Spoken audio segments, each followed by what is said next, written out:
안녕하세요. 소영 목사가 들려주는 신앙의 집을 바르게 짓는 사람들의 교회 신집사 교회에 오신 것을 환영합니다.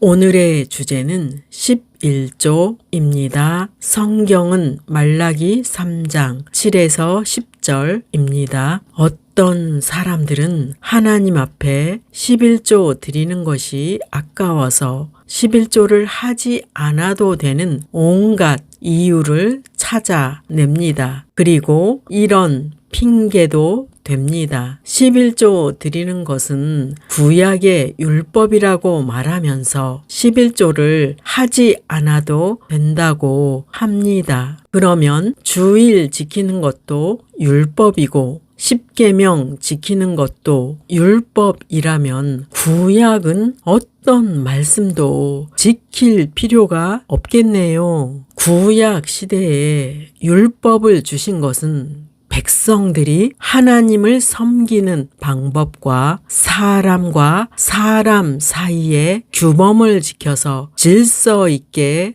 살라고 주신 것입니다. 그래서 율법의 목적은 선한 것이었는데 사람이 지키지 못하여 죄를 지은 것입니다. 그렇다면 사람이 지키지 못하는 율법은 왜 주셨을까요? 그것은 율법을 통해 죄가 무엇인지를 사람들에게 정의해 주시는 것입니다. 사람은 그 선한 율법을 완전하게 지킬 수 없어서 모두 죄인이 되었습니다. 그래서 예수님께서는 죄인된 사람들을 구원하시기 위해 그들의 죄를 대신 지시고 십자가에 달리신 것입니다. 그래서 죄 용서받은 사람에게 하나님의 성령이 오셔서 율법을 지킬 수 있는 능력을 받습니다. 성령 충만하여 말씀을 지킬 수 있는 모두가 되시기를 예수 이름으로 축원합니다. 본문으로 들어갑니다. 말라기 3장 7절 만군의 여호와가 이르노라 너희 조상들의 날로부터 너희가 나의 규례를 떠나 지키지 아니하였도다. 그런즉 내게로 돌아오라.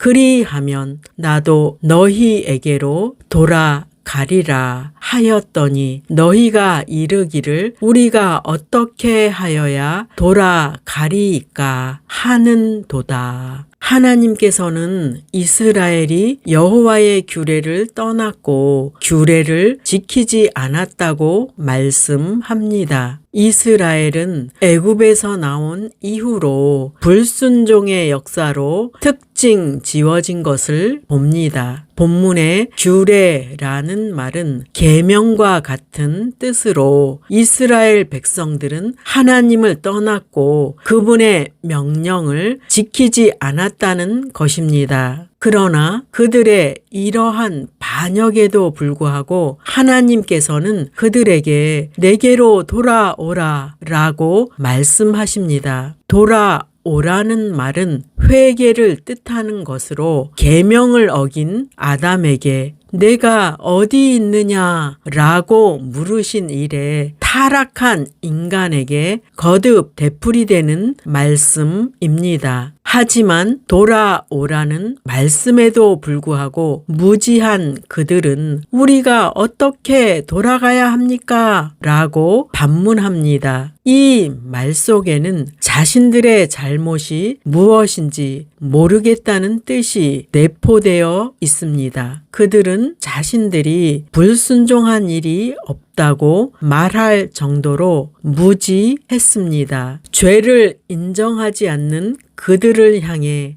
하나님께서는 더욱 구체적으로 말씀하십니다. 말라기 3장 8절 사람이 어찌 하나님의 것을 도둑질하겠느냐 그러나 너희는 나의 것을 도둑질하고도 말하기를 우리가 어떻게 주의 것을 도둑질하였나이까 하는도다. 이는 곧 11조와 봉헌물이라. 본문에 규례를 떠나 지키지 아니하였도다 물이라 라고 하셨는데 그것은 11조와 봉헌물이라 라고 말씀하십니다. 그들은 우리가 어떻게 하여야 돌아가리까 라고 하나님께 질문합니다. 그때 하나님께서는 사람이 어찌 하나님의 것을 도둑질하겠느냐 라고 답하십니다. 그들이 11조를 드리지 않았던 것이 바로 하나님의 것을 도둑질한 것이라고 말씀하십니다. 이제 불순종의 결과가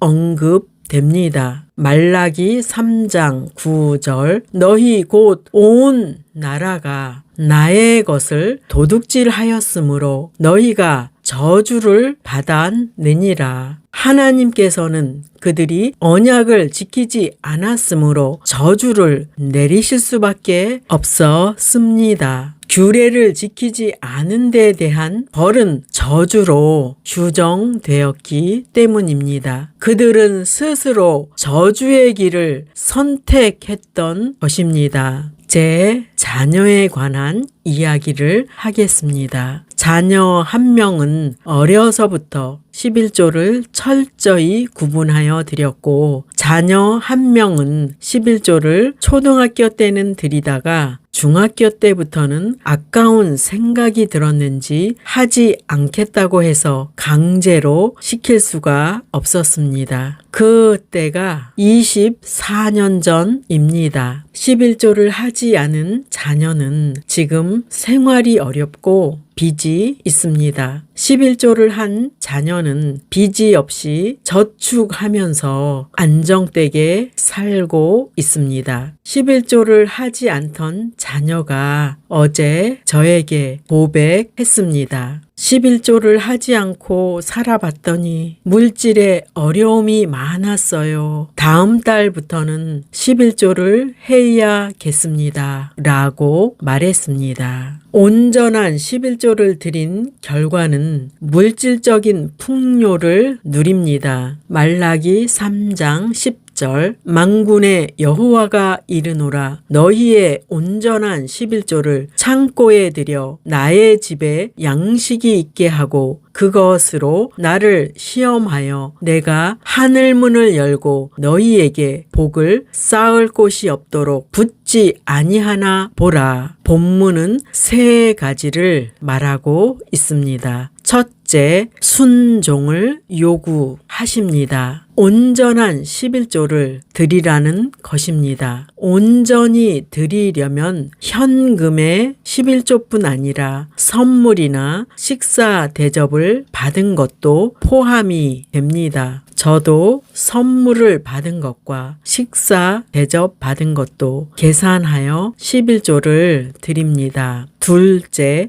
나를 시험하라 라고 하십니다. 성경에 하나님을 시험할 수 있는 것은 딱 한 가지가 있는데 그것은 11조입니다. 즉 시험하는 셈치고 11조를 해보라는 말씀입니다. 그렇게 시험하는 마음으로 11조를 해도 복을 주시겠다는 말씀입니다. 즉 하나님의 말씀이 참인지 거짓인지 시험해 보라는 것입니다. 셋째, 약속을 주십니다. 자신이 얻은 수입과 선물과 대접 받은 것의 11조를 하나님의 집인 교회에 드리면 물질의 축복을 주신다는 말씀입니다. 성경에 나오는 영적인 원칙을 보시겠습니다. 누가복음 6장 38절 주라 그리하면 너희에게 줄 것이니 곧 후히 되어 누르고 흔들어 넘치도록 하여 너희에게 안겨 주리라. 너희가 헤아리는 그 헤아림으로 너희도 헤아림을 도로 받을 것이니라. 고린도 후서 9장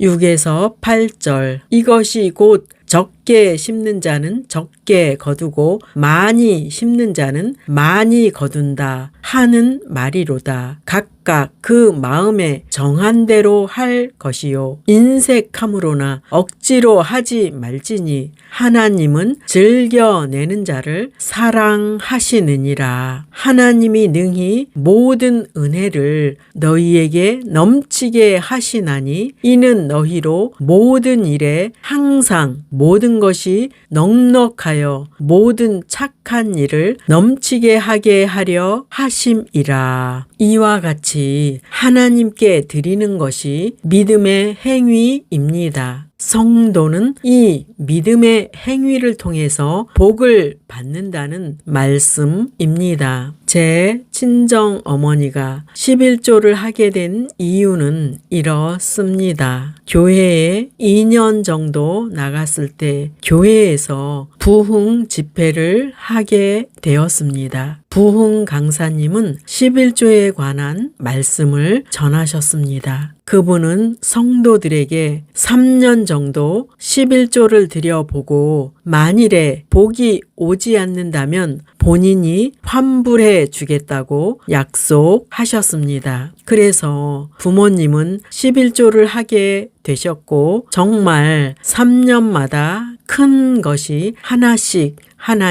이루어지는 것을 경험하게 되었습니다. 땅도 사고 화물차도 구입하고 방에는 쌀이 1000장까지 쌓여 있는 것을 제가 보았습니다. 그 이후로부터 쭉 저희 부모님은 11조를 잘 드리셨습니다. 최초의 11조는 아브라함이 시작했습니다. 어느 날 아브라함은 소돔에 살던 조카 롯이 전쟁의 포로가 되었다는 소식을 들었습니다. 그는 집에서 길리워서 훈련된 318명을 데리고 조카인 롯과 그의 가족을 구하고 전쟁에서 승리했습니다. 그는 돌아오는 길에 지극히 높은 제사장인 멜기세덱을 만나서 전리품의 10분의 1을 그에게 드렸습니다. 이것이 최초의 11조입니다. 성경에 나오는 11조에 관한 말씀을 보시겠습니다. 신명기 14장 22절 너는 마땅히 매년 토지 소산에 11조를 드릴 것이며 레위기 27장 30절 그리고 그 땅의 10분의 1 곧 그 땅의 곡식이나 나무의 열매는 그 10분의 1은 여호와의 것이니 여호와의 성물이라. 신명기 14장 28에서 29절 매 3년 끝에 그 해 소산의 10분의 1을 다 내어 내 성읍에 저축하여 너희 중에 분깃이나 기업이 없는 레위인과 내 성중에 거류하는 객과 및 고아와 과부들이 와서 먹고 배부르게 하라. 그리하면 내 하나님 여호와께서 내 손으로 하는 범사에 내게 복을 주시리라. 신학을 공부할 때 김홍도 목사님의 간증을 듣게 되었습니다. 김홍도 목사님은 자신의 삼형제는 11조를 들여서 복을 받은 가정이라고 자신 있게 전했습니다. 6.25 전쟁 때 대한민국은 공산군과 중공군에 의해 낙동강 아래인 부산까지 밀려가게 되었습니다. 김홍도 목사님 가족도 부산에 있었는데 당시에 목사님은 중학생이었다고 합니다. 그 당시 교회에서 부흥 집회가 있었는데 강사로 전도사님을 초청하였다고 합니다. 그 전도사님은 이렇게 설교를 했다고 합니다. 한국 교회가 이렇게 어려움을 당하는 것은 교회가 설립되고 지원받는 것만 좋아하고 11조를 드리지 않아서 어려움이 왔습니다.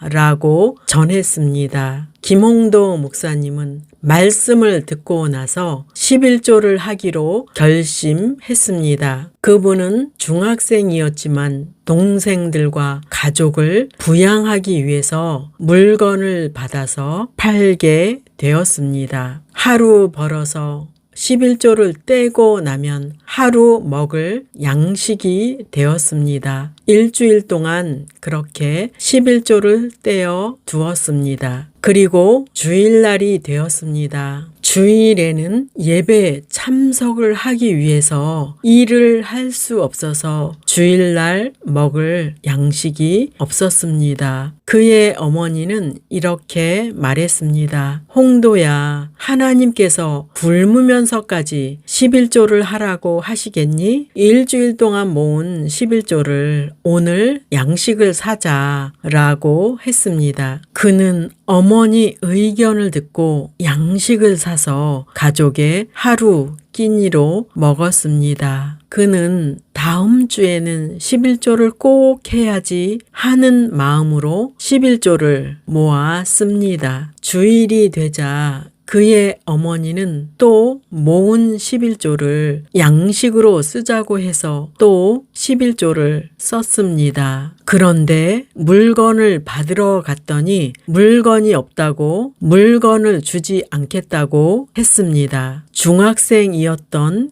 김홍도는 어머니에게 이렇게 말했습니다. 어머니, 11조를 하나님께 드리지 않아서 하루만 굶어도 될 것을 앞으로 계속 굶게 생겼어요. 라며 어머니를 원망했습니다. 그 후에 다시 물건을 받게 되었고 그는 11조를 철저히 떼었습니다. 주일이 되자 어머니는 반복하여 똑같은 말을 했습니다. 김홍도는 단호했습니다. 어머니, 굶더라도 11조를 드리겠습니다. 그리고 동생들을 보니 마음이 아팠습니다. 그는 주변에 있는 양조장에 가서 막걸리 찌꺼기를 가져다가 물에 타서 동생들에게 먹여서 주일 학교에 보냈습니다. 동생들은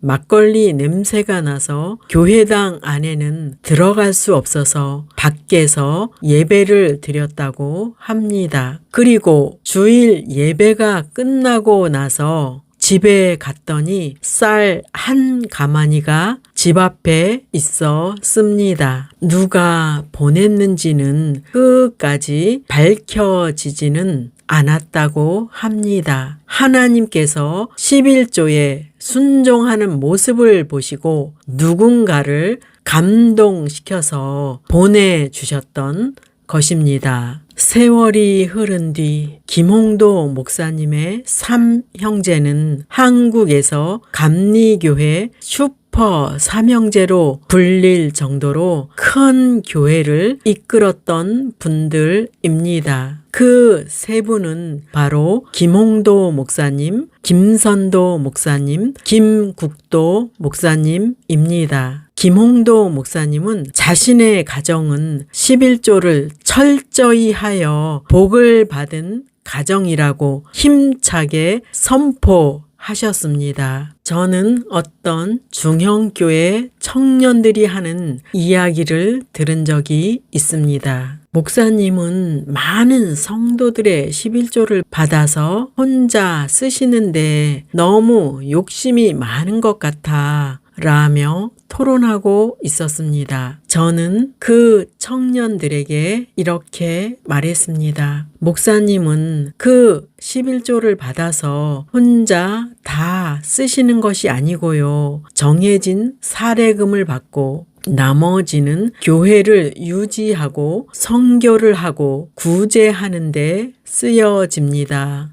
라고 말했습니다. 제가 고등학교를 졸업하고 한창 기도원에 다닐 때가 있었습니다. 차비를 마련하여 기도원에 여러 번 갔었는데 광고 시간에 난방비라도 내고 은혜를 받으라고 했습니다. 합리적으로 생각해 보니 맞다는 생각이 들었습니다. 그 후부터는 난방비라도 헌금을 드리자라는 마음으로 헌금을 신경 써서 드리게 되었습니다. 11조는 이 땅에 있는 주님의 교회를 유지하는데 꼭 필요합니다. 그리고 말씀을 전하는 사역자가 온전히 말씀 전파와 기도를 할 수 있도록 사례금을 드려야 합니다. 만일에 교회에 11조가 들어오지 않는다면 목회자는 수입이 없어서 경제 활동을 하러 세상 밖으로 나갈 것입니다. 그렇다면 말씀을 전해줄 사역자는 없어지고 교회 유지가 되지 않아서 교회는 문을 닫아야 할 것입니다. 그러면 성도들의 영혼은 누가 책임지며 예배 인도는 누가 해야 할까요? 이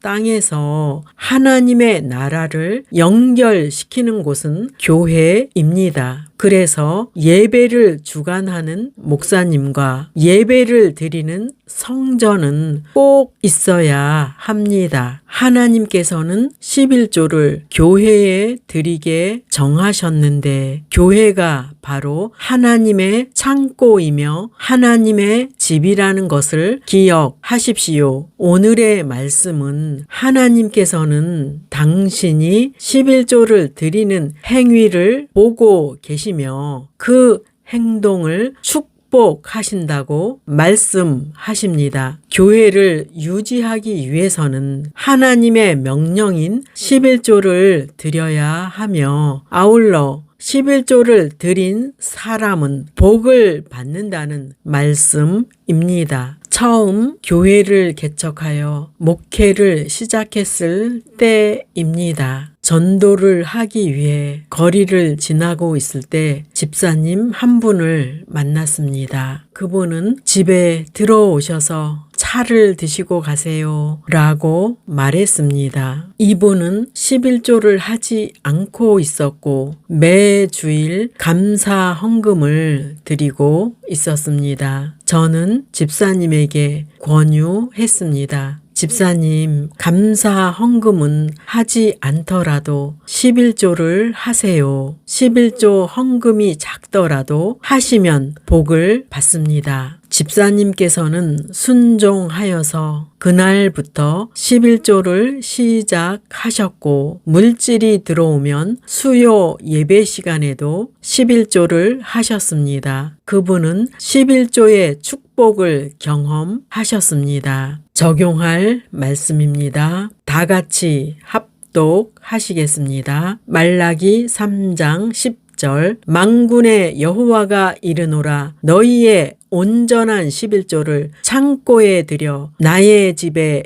양식이 있게 하고 그것으로 나를 시험하여 내가 하늘문을 열고 너희에게 복을 쌓을 곳이 없도록 붙지 아니하나 보라. 성도 여러분, 온전한 11조를 하나님께 드려서 하나님께서 하늘문을 열어서 쌓을 곳이 없도록 부어주시는 하나님의 축복을 체험하기를 바랍니다. 하나님께서 주시는 말씀에 순종하는 착하고 충성된 종이 되시기를 예수 이름으로 축원합니다. 마지막 시대를 살아가는 하나님의 백성 여러분, 교회는 다니지만 예수님을 그리스도로 믿지 않는 여러분, 하나님에 대해서 예수님에 대해서 잘 모르시는 여러분, 가나안 성도 여러분, 우리 함께 성경에 근거해서 성령의 능력으로 신앙의 집을 말씀대로 바르게 건축하도록 합시다. 누구나 유튜브에서 신집사 교회를 구독하심으로 신집사 교회 사역에 동참할 수 있습니다. 신집사 교회를 통해 영상으로 선교하는데 동참하기를 원하시는 분들과 함께 연합하기를 원합니다. 아브라함 목사에게 언제든지 연락 주십시오. 우리 주 예수 그리스도의 이름으로 축복하고 또 축복합니다.